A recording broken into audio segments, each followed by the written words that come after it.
अधिक देर ना करते हुए अपने यति रणसिंहानंद जी महाराज जी से निवेदन करूंगा कि जैसा कि मैंने स्वयं महाराज जी के मुंह से ये सुना है, वो अपने आप को कहते हैं कि भाई मैं संत नहीं हूँ, मैं तो एक धर्म का योद्धा हूँ, एक सिपाही हूँ धर्म का। तो अब महाराज जी चूंकि पूज्यपाद महाराज जी के सानिध्य में ज़्यादा रहते हैं, इनको ज़्यादा मालूम होगा, तो महाराज जी से निवेदन है कि वो हमारे परम पूज्य महाराज जी के विषय में संक्षेप में उनका योद्धात्मक परिचय देने की कृपा करें हम लोगों को, जिससे ये समझ में आए कि जो महाराज जी कह देते हैं कि मैं संत नहीं हूँ, तो आखिर इसके पीछे क्या कारण है। ऐसा मेरा निवेदन है पूज्य रणसिंहानंद जी महाराज से। और जगजननी माँ जगदम्बा के चरणों में नमन करते हुए मैं यति रणसिंहानंद गिरी और मेरे साथ मेरे गुरु भाई राम स्वरूपानंद जी, निर्भयानंद जी, सभी क्षेत्र के आए हुए सभी नौजवान साथी शिष्यों को मैं नमन करता हूं कि ऐसी स्थिति में जब आपके लिए धर्म के लिए एक आवाज़ हमारे साथी हमारे भाई ने लगाई और आप यहाँ इकट्ठे हुए, नमन करता हूँ पूज्य महाराज जी के श्री चरणों में। अभी जैसा कि विषय बताया गुरु जी के बारे में, आप दासना देवी मंदिर किसने सुना है? आप जानते हो दासना देवी मंदिर के बारे में? नहीं, कभी सुना है आपने? किसने सुना है? जो जानते हैं। अच्छा, अभी जानकारी पूज्य महाराज श्री के बारे में, यति नरसिंहानंद गिरी जी महाराज, कौन कौन जानते हैं?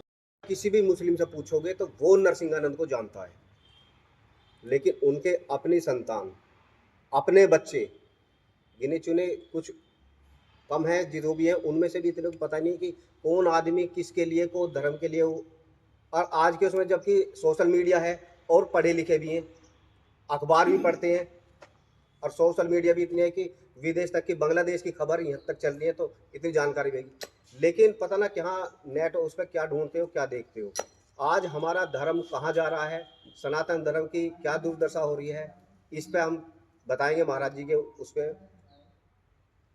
आज से लगभग 30 साल पहले एक होनहार बच्चा जो गाजियाबाद के बुलंदशहर में जन्मा, पढ़ने में टॉपर, अच्छी शिक्षा, लंदन गए, रसिया गए, वहाँ पढ़ाई की, मॉस्को से उन्होंने इंजीनियरिंग करी, बहुत अच्छा परिवार, अच्छा बैकग्राउंड, मजबूत परिवार से आते थे वो। गणित में यूरोप टॉप किया उन्होंने। आज अगर वहाँ जॉब पे होते तो अच्छा पैकेज होता, मोटा पैकेज होता, और जहाँ हम सबके सपने होते हैं वो उन सपनों में वहाँ देखते जहाँ समय हम ऐसे होते, वो उनका ऐसा कैसा दिमाग चेंज हुआ कि उन्होंने सबको वहीं अपनी डिग्री सब छोड़ कर भारत लौट आए। एक मैटर होता है लव जिहाद का गाजियाबाद में देखा, एक मैटर हुआ, एक लड़की को फंसाया गया और लड़की ने अपनी सच्चाई बताई गई कि यहाँ ऐसे ऐसे लड़कियों के साथ में हो रहा है, एक मैं नहीं और भी लड़कियाँ इसमें जो संलिप्त हो चुकी है और घिर चुकी है, और हमारे साथ में ये बर्बरता हो रही है। पहले यकीन नहीं करा उन्होंने, क्योंकि पढ़े लिखे थे, और पढ़े लिखे इस बात तो मानते नहीं है क्या लव जिहाद क्या होता है। उस लड़की ने आत्मदाह कर ली। जब सुसाइड कर लिया तो उनके एकदम कान खड़े हो गए कि भाई ये बात सच्चा थी, काश मैं पहले सुन लेता इसकी बात तो इसे बचा पाता। उन्होंने इस चीज की तह तक गए वो, और उन्होंने देखा कि आखिर क्या कारण था कि उन्हें ऐसा करना पड़ रहा है, या ये लव जिहाद है क्या। उन्होंने कुरान पढ़ी, और केवल कुरान ये नहीं पढ़ी, मार्केट से लाए और कुरान पढ़ ली। उन्होंने मस्जिद के अंदर जाकर कुरान पढ़ी, उन्होंने मौलवियों के साथ में बैठ कर कुरान पढ़ी, सब पूरी जानकारी उन्होंने कुरान के बारे में इतनी हासिल की, क्योंकि पढ़े लिखे थे। और ऊपर वाले माँ सरस्वती का इतना आशीर्वाद है कि एक बार जो किताब को एक पन्ना पढ़ लेते हैं तो वो कभी जिंदगी में नहीं भूलते उस पन्ने को, ये ईश्वरीय है। एक बार जो पन्ना उन्होंने पढ़ लिया तो उसे जिंदगी में नहीं भूल सकते। आपका एक बार चेहरा देख लिया, आप यहाँ आए चाहे वो 5 मिनट के लिए, आपका चेहरा देख लिया, अगली बार 5 साल बाद में भी आप गाजियाबाद में मिलेंगे तो आपके नाम से बुला देंगे। ये सब ईश्वरीय गुण उनके पास में मौजूद है।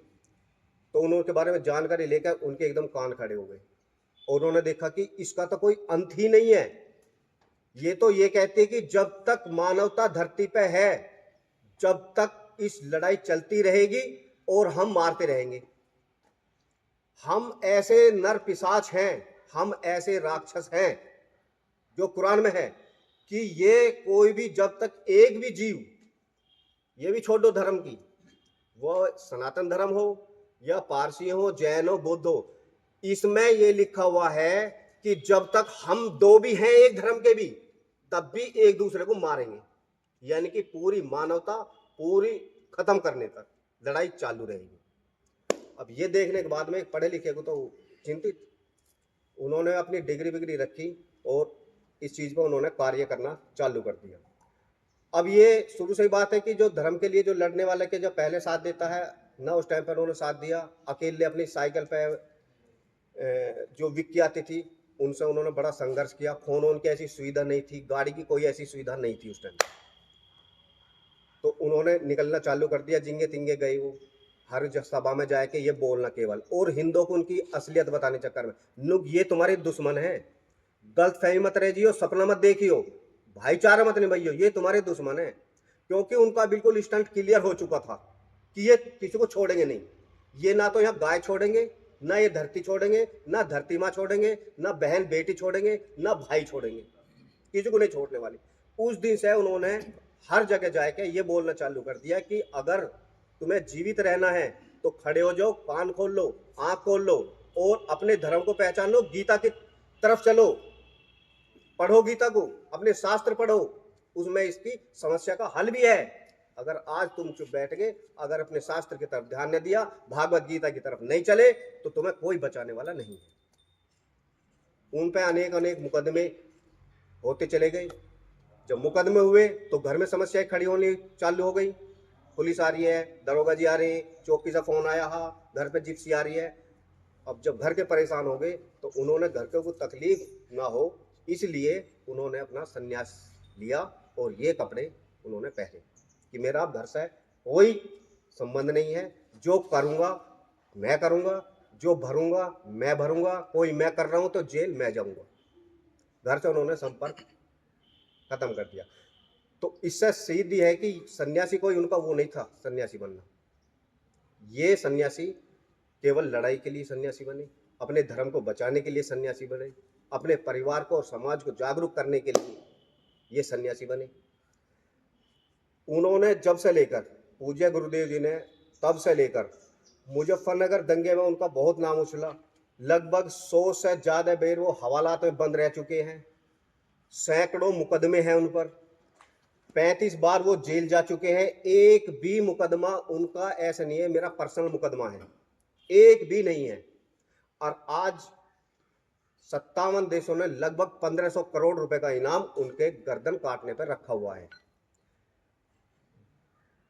जब आसपास के जितने भी मुसलमान थे, जितने भी क्षेत्र के थे या दूर दराज से थे, उनकी हत्या करने के लिए बार बार वो प्रयत्न करते रहे कि इस आदमी तक पहुंचा जाए। किस लिए? क्योंकि उसने कुरान की सच्चाई, उन्होंने मोहम्मद की सच्चाई पूरे दुनिया में बोलनी चालू कर दी। अब वो बुरी लगनी है ही है, सच्ची बात तो कड़वी होती है। भाई जानकारी दो ना, क्यों आखिर हमें मारना क्यों चाहते हो? आखिर ये क्या है, तुम हमें मानव मूत्र पिलाओगे और फिर ये जिद करोगे कि आखिर तुम मानव मूत्र पीना क्यों नहीं चाहते? अगर हम प्रदर्शन करते हैं तो आप ये रूप मचाते हो कि आप प्रदर्शन क्यों कर रहे हो? नहीं प्रदर्शन कर रहे तो मानव मूत्र पिलाओगे जूस में मिलाकर। ये सच्चाई जब दुनिया को बतानी चालू कर दी तो उन्होंने मारने का वो कर दिया।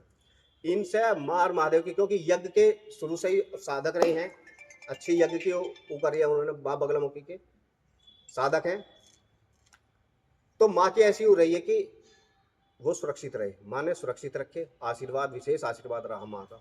क्योंकि देखो कोई बचा नहीं सकता, अगर ये मारने के बाद उस पर आगे और कोई पुलिस या वो किन में भरोसा करोगे? अगर 2 4 5 आके हमला करते हैं तो पुलिस वाले भाग जाते हैं। आज तक अगर इन्होंने छोड़े नहीं है। फिर जिसने भी इस्लाम मोहम्मद के ऊपर बोला वो भी जीवित नहीं छोड़ा। मुजफ्फरनगर दंगे में या इस सरकार को लाने में हमें पता है कि ये सरकार बहुत अच्छा करेगी और हिंदुओं के लिए कुछ अलग काम हुआ। जो पसीने बहाते, कोई तो पसीने बहाते, इन्होंने खून बहाया सरकार बनाने में। स्थिति ये आ गई कि आज उनके 1500 करोड़ रुपए का उनका इनाम है, मंदिर में कैद है। अपनी पीड़ा अगर किसी को कह देते तो उनके यूट्यूब, उनके ट्विटर, उनके फेसबुक अकाउंट सब बंद किए हुए हैं। अब उनके संदेश वाहक बनकर हम सन्यासी आप तक पहुंच गए।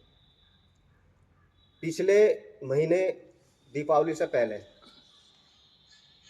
8-10 हजार 4 अक्टूबर को लगभग 10,000 से ज़्यादा भीड़ ने मंदिर पर हमला किया, अटैक किया और मारने का प्रयास किया सभी सन्यासी को और महाराज जी को। और वहाँ तक पहुँच भी जाते, वो तो पुलिस थी और मजबूत मंदिर इस तरह से जिससे जान बची गई। तो इसी को देखते हुए सबसे पहले बात, अब मैं आपको एक दूसरी तरफ थोड़ा उसको मोड़ देता हूँ। ऐसी स्थिति क्यों आती है हमारे पास, सनातन धर्म में ऐसी स्थिति क्यों आई, या इतनी दिन हम गुलाम रहे, या मुसलमान आतंकवादी कितने हुए करते रहे, धर्म परिवर्तन हुए, यहाँ से बहन बेटे को ले जाकर मंडियों में बेचा गया, ऐसी स्थिति क्यों बनी और अब भी हम इतने हैं तो क्यों हैं। इसका सबसे बड़ा श्रेय जाता है हमारे पूर्वजों को, जिन्होंने सब कुछ सहते हुए हमारी संख्या घटने नहीं दी। उस टाइम पे किसी के 7 बच्चे, किसी के 9 बच्चे, किसी के 11 बच्चे, आज हमारी एक 2 बच्चे करने की उसमें, जिसका पहला लड़का हो जाता है दूसरा बच्चा ट्राई नहीं कर रहा है। ये दुर्गति करवा दी है। ना तो सनातन धर्म बच सकता, ना तुम्हारी गाय बच सकती, ना कोई बहन बेटी बच सकती, और ना ये देश बच सकता। बांग्लादेश की स्थिति जैसी हो रही है, ऐसी स्थिति भारत में बहुत जल्द होने वाली है। उसका सिर्फ ये है, हम अपने आप को भाग्य विधाता समझने लगे। मैं 4 बच्चे कर लूँगा पैदा तो ये पलेंगे कैसे? अरे तुम कौन हो पालने वाली? मार महादेव के आज्ञा के बिना तुम एक त्योहार नहीं मना सकते। जो बच्चा पैदा होगा अपने भाग्य में लिखा के लेकर आएगा, मैं डॉक्टर बनूंगा तो डॉक्टर बनेगा, जो इंजीनियर बनेगा तो इंजीनियर बनेगा, जो योद्धा बनेगा तो योद्धा बनेगा। हमेशा इतिहास में एक भी ऐसा योद्धा नहीं बता सकते आप जो अपने माँ बाप के अकेला था वो बहुत बड़ा योद्धा बना हो। कोई 4 भाई थे, कोई 7 भाई थे, कोई 11 भाई थे। तुमने कैसे सोच लिया तुम कर रहे हो? जो गर्भ में होता है बच्चा और उसके पिता मर जाते हैं, वो बच्चा जन्म भी लेता है, पैदा होता है, वो पढ़ता है, और मैंने अधिकारी तक बनते देखे हैं। उसे कौन पाल रहा है? सब ऊपर वाले। जो बच्चा आता है अपने नसीब का, खाना खाएगा अपने लिखे हुआ। जमीन के अंदर 1 फुट नीचे एक कीड़ा होता है, उसकी गर्भ में जो बच्चा होता है उस तक भी महादेव खाना पहुंचाते हैं। कौन जाता है तुम में खाना लेने के? कौन पालता है उन्हें? हम सन्यासी जून अखाड़े के लगभग 25 लाख साधु हैं। हमारा कोई बिजनेस नहीं, कोई व्यापार नहीं। हम सुबेरी चाय मिलती है, हमें खाना मिलता है, गाड़ी चल रही है, इसमें पेट्रोल भी डलता है, हर जगह पहुंच रहे हैं। कहां से आता है? कौन देता है? मार महादेव देते हैं। कभी आपको लेके भेज देते हैं, कभी उनको लेके भेज देते हैं। डेली हर तरीके से रूटीन ये चलता है। हम कहने लगे जी हमें या आप ही दे रहे हो? नहीं, आप कल को बंद कर दो, हम परसों को फिर भी चाय पियेंगे, क्योंकि इन भैया को सद्बुद्धि मिलेगी। वे बैठे उनको सद्बुद्धि देंगे, जाओ खाना पहुंचाओ, टाइम से लेट नहीं होने देगा। उन पे भरोसा करो। हमने हम पे भरोसा न करके अपने आप को भाग्य विधाता समझ दिया कि इन बच्चों को हम संवारेंगे, हम पैदा करेंगे, तो इन्हें पाल लेगा कौन? अरे पाल लेगा जो पैदा करेगा वो पाल लेगा। उनसे सीखो कुछ। वे 10 पैदा करते हैं, 10 के दिन कहते हैं अल्लाह ताला अपना आप देखेगा, अपना आप करेगा। आज ये दुर्गति, आज जितनी भी लड़कियां शिकार हो रही है मुसलमानों की, उसका कारण एक है कि उनके घर में देखोगे केवल 2 हैं, एक बहन एक भाई। धमकी देते हैं कि भाई को हम मार देंगे, नहीं तो जैसा हम कह रहे हैं ऐसा कर। वो उसमें ढल जाती है, लास्ट उसका होता है तो टुकड़ों में मिलती है, या वो देह व्यापार में डाल जाती है, या उसे बेच देते हैं। वो अगर आए कि अपनी माँ को बता देते हैं, माँ अपने बेटे को नहीं बताती, क्योंकि एक है। सगले रिश्ते हम खत्म करते जा रहे हैं। अरे जब एक बार बताओ मुझे, जब कोई भाई दूसरा होएगा ही ना, तो चाचा का रिश्ता खत्म हो गया, ताऊ का रिश्ता खत्म हो गया, आस पड़ोस के यार दोस्तों की बात हो रही। एक बच्चा, कहते हैं ना एक बच्चा शेर का बच्चा, एक बच्चा कैच होता है। तेज हवा चलेगी तो वो सूख जाएगा, बारिश पड़ेगी तो वो गल जाएगा, और धूप पड़ेगी तो वो जल जाएगा। पूरी जिंदगी तुम्हें उसे बचाने के चक्कर में लगे रहोगे, न वो धर्म के लिए कुछ करेगा, और तुम्हारे गले के वो बन जाएगा बिल्कुल फंदा। केवल उसे विजय प्राप्त करने के लिए एक अपने बाप पे वो लगाना है, सामना करना है। 4 भाई होते थे तो बड़े भाई पिता समान होते थे, अंकुश रहता था छोटों पे, खींच के रखते थे कि बाप तो बाप, अभी मेरे 3 भाई भी हैं। लेकिन आज क्या हो रहा है, आज सीधा बाप का सामना कर रहा है, बाप पे विजय प्राप्त कर ली तो उसका कोई रिश्तेदार नहीं बिगाड़ सकता, ना कोई गांव का बिगाड़ सकता। किस रास्ते पे चल रहा है, कोई जुआ में बैठा है, कोई नशा पत्ता कर रहा है, कोई सा कहने वाला नहीं। इतना नुकसान हुआ है, और तुम कह रहे हो कि इस बात कैसे बचाओगे धर्म? तुम गाय बचा लोगे? अब बात धर्म की भी नहीं है। अब से अगर 5 साल 4 साल 10 साल पहले देखते तो धर्म बचा नहीं करती। अब ये देखो तुम्हारा परिवार कैसे बचेगा। आज तुम्हें लग रहा होगा कि हमारे गांव में थोड़े कम है ये मुसलमान, आने वाले टाइम में हजारों की भीड़ हर उस तक पहुंचेगी। आप अछूते नहीं हो, आपको जानकार हो, आप पढ़े लिखे हो, आप मोबाइल टीवी सब देखते हो क्या हो रहा, क्या देश में हो रहा। इस टाइम बहुत निर्णायक सदी है ये, 21वीं सदी बहुत निर्णायक सदी है। या तो हम खत्म हो जाएंगे या वो खत्म हो जाएंगे। लेकिन हमें दिख रहा है कि जिस हिसाब से चल रहे हमारे नंबर आ रहा है। अगर नहीं लड़ोगे, अगर तुम्हारे परिवार मजबूत नहीं होगे तो विजय नहीं प्राप्त कर सकते। घर में अगर तुम्हारा परिवार मजबूत ना हो, अच्छे हथियार ना हो, तो तुम लड़ोगे कैसे? जब खुद लड़ोगे तो महादेव भी तुम्हारा साथ देंगे, योगेश्वर श्री कृष्ण भी आपका साथ देंगे। महाभारत के अंदर कृष्ण जी ने साथ दिया अर्जुन का, तब साथ दिया जब अर्जुन धनुष बाण लेकर खड़ा हुआ। खुद कह दिया मैं नहीं लड़ूंगा, लड़ना तुझे पड़ेगा, तेरी लड़ाई है तू लड़। कायरों का साथ कभी नहीं देते, कोई भगवान कायरों का साथ नहीं देते। कभी देखा है भगवान ने किसी हिरण को बचाया हो? कभी देखा है भगवान ने किसी मुर्गे को बचाया हो? शेरों का साथ देते हैं। और जब शेरों के शेर पैदा होते हैं, और जब शेर बच्चे पैदा नहीं करेंगे तो सुअरों को तो राज आएगा, कोई नहीं बचा पाएगा। ऐसा कोई भाई ना हो जिसका कोई सगा भाई ना हो। भाई का बदला या तो भाई लेता है या भतीजा लेता है। तुमने दोनों रिश्ते खत्म कर दिए, कैसे बचा पाओगे? आज अगर तुम्हारे 4 संतान होती है, वे देखते भरते हैं, तो ये होल भरा होना चाहिए। वहां देखो ना, वहां काम पे भी जाना है, लेकिन उन्हें प्रदर्शन में भी। तो की रजा का 24 तारीख का प्रोग्राम जो दिल्ली में होना था, वे चंद सन्यासी गुरुदेव के कारण रद्द हो गया। पहली बार इतिहास में हुआ है कि उसका प्रोग्राम रद्द हुआ होगा ही। 10 लाख की संख्या वहां पहुंचने वाली थी। क्या उन्हें जरूरत नहीं है? या तुम जमींदार हो, सब कुछ है, खाली पेट भरने से नहीं होता। पेट भर जाएगा। हमारा एक टारगेट नहीं है हमारे कमाने का। भाई अगर हिसाब लगाओ, तुम्हें आपके पास 20 लाख 50 लाख 1 करोड़ रुपए दे दूं तो तुम्हें दिख रहा है कि भाई तेरा बच्चों का जीवन सही हो जाएगा। लेकिन 1 करोड़ के छोड़ दो, 50 करोड़ कमाने के बाद में भी तुम कमाने लग रहे हो। क्या रखा तुम्हारे जीवन को? क्या उद्देश्य है?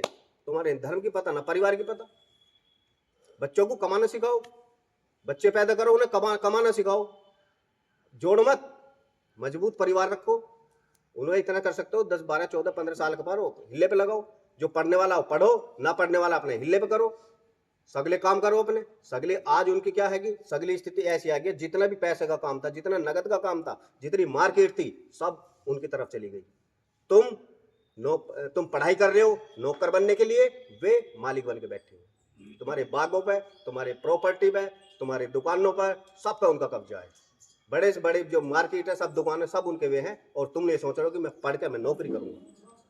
उसका कारण क्या है? अकेला बच्चा, आप उसको नाई का है, वो अपने पढ़ा लिखा उसको बच्चे को, अकेले बच्चे को वो बनाएगा भाई बाल काट, वो उसे इंजीनियर बनाने की सोचेगा। ना तो वो इंजीनियर बनेगा और ना वो बाल काटेगा।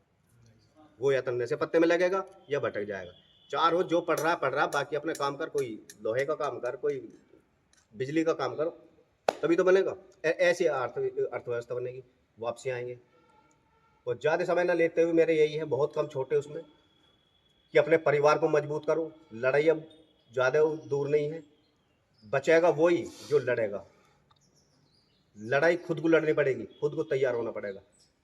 हम तो ऐसे थोड़ी देर बैठ कर चले गए, हो सका अगली बार आवे ना, पहुँचे भी ना आप तक, हत्या हो जाए हमारी। क्योंकि महाराज जी से जुड़े हुए और महाराज जी के हम सही कह रहे हैं। अभी जो उन्होंने बताई, सन्यासी तो अलग हूँ, हमारा जन्म ही यति शिष्यों का बलिदान देने के लिए हुआ। और ये बलिदान गुरु जी के बाद में हम यति शिष्य देंगे। कोई हमारा साथ दो ना दो, अपने ये सुकून रहेगा कि जब इस टाइम पे भारत में ऐसी हो रही थी तो हमने प्रयास किया, समझाने का प्रयास किया, इनको जगाने का प्रयास किया।